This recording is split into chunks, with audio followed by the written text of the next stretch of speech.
How do you find your target market when you start affiliate marketing?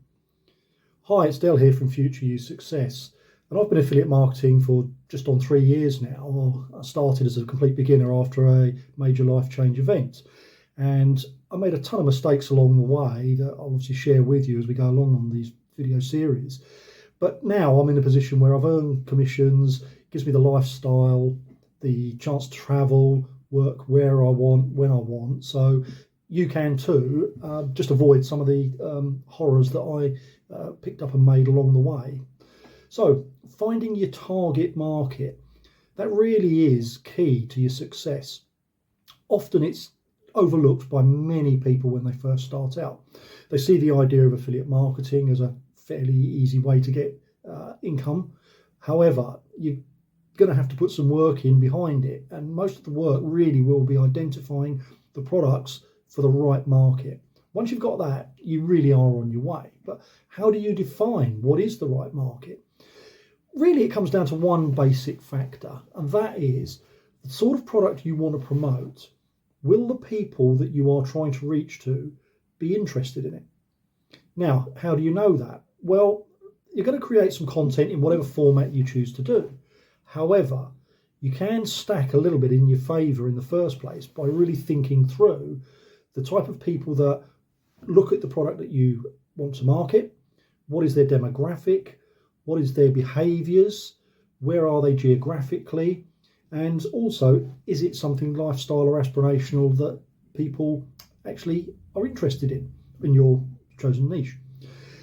And once you start looking into that, it's important then that you drill down even harder into each one. And what you're trying to do is to build what's called your ICP. And by ICP, it's your ideal customer profile.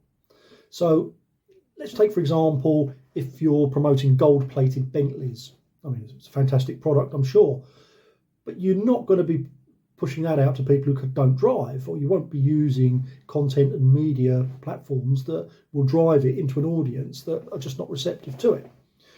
So if you're looking, let's say, at quality watches, you're going to be interested in people who are of a certain age, who are a certain lifestyle follower, who will also have the disposable income. And that's really key. It's, again, go back to the gold-plated Bentleys. Again, who can really afford that? It's no good promoting that type of product to your general mass media. You really want to be drilling in down for it. The other sort of slightly overlooked areas that you can really drill into an audience is behavioural with people. Are you promoting or looking to promote something that is very aspirational, is very brand? For example, we all know running shoe companies, Nike, Adidas, watches, Rolex, Omega, etc. Plenty of others out there, of course. So there are a lot of people who interact in certain ways and have certain traits and behaviours around brand awareness. And again, if you can tap into that scene and you're looking to promote luxury end of the product ranges, then obviously you're halfway on your way there. The other one, again, that we tend to ignore is the psychographic segmentation. And this goes into the customer's way they think about the products that you might market. So, for example, they're very big in this sort of area would be a market that is very eco-friendly, very concerned about green issues and the environment in a whole.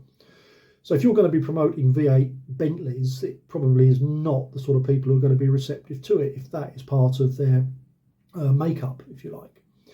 And of course, there is the geographical. And by that, I don't just mean location where people live. There's also the factor of seasonality with people.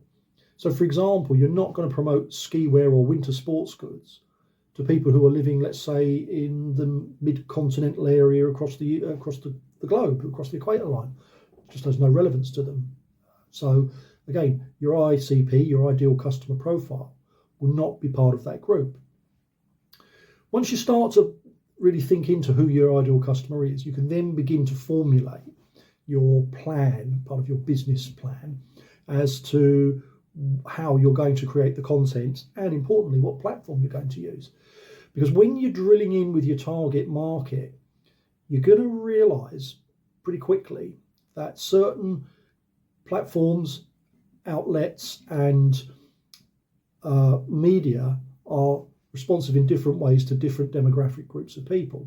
For example, Pinterest tends to predominantly be a female orientated audience. Now, if you're selling or you're promoting football boots, you're probably not going to want to be using that, because whilst there are men that look on it, I do look at ideas for certain for the garden and that, but primarily it's an all-female audience. YouTube, as in this channel, it's a pretty much 50-50 split between men and female on a monthly basis on the amount of usage it gets. Your own blogs, if you're going to be doing that, again, you can target that in certain ways with certain keywords as to what you want to do. So hopefully it's giving you an idea of thinking about how you want to be really drilling into your ideal customer profile through their age, their demographic, their likes, their brand awarenesses, their interactions, their geography. I'm going to put some links down below to some other video bits that I've done about finding your products and also getting started, but also a link to an article that I did write that is far more in depth that you can just tap into and have a look and have a scroll down and see on that. I hope some of this helps. Do leave a comment in the box below if you've got any questions or something you'd like to say. I will read it. I will come back to you if you've got a genuine question. And yeah, just want to wish you all the best of luck with your affiliate marketing, and I'll catch you soon.